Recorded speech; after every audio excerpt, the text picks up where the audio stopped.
دوستو، حضرت شیخ عبدالحق محدث دہلوی ایک مشہور بزرگ ہو گزرے ہیں جن کا مزار ہندوستان کے دارالحکومت دہلی میں واقع ہے۔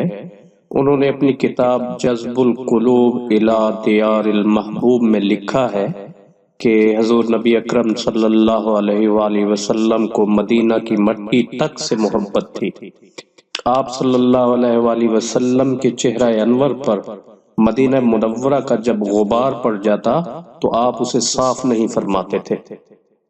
صاحب مظاہر حق ایک حدیث کی کتاب ہے، مشکات شریف کی شرح ہے، جسے نواب محمد قطب الدین دہلوی نے تحریر کیا ہے۔ وہ اپنی کتاب مظاہر حق میں لکھتے ہیں کہ حکیم مطلق حق تعالی جل شانہ نے اس شہر پاک کی خاک اور یہاں کے میوہ جات میں تاثیر اور شفا ودیت فرمائی ہے۔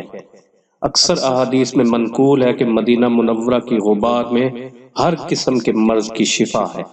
بعض دوسرے طرق سے منقول ہے کہ مدینہ منورہ کی غبار میں جزام اور برص کی شفا ہے۔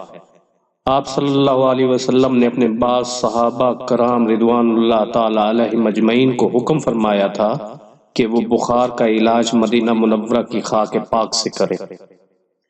چنانچہ نہ صرف مدینہ میں اس حکم پر عمل ہوتا رہا بلکہ اس خاک پاک کو بطور دوا لے جانے کے سلسلے میں کتنے ہی آثار منقول ہیں، اور بعض علماء کرام نے تو اس معالجہ کا تجربہ بھی کیا ہے۔ حضرت شیخ مجدد الدین فیروز آبادی کا بیان ہے کہ میں نے خود اس کا تجربہ کیا ہے کہ میرا ایک خدمتگار مسلسل 1 سال تک بخار کے مرض میں مبتلا رہا، تو میں نے مدینہ کی وہ تھوڑی سی خاک پانی میں گھول کر اس خدمتگار کو پلا دی اور وہ اسی دن صحت یاب ہو گیا۔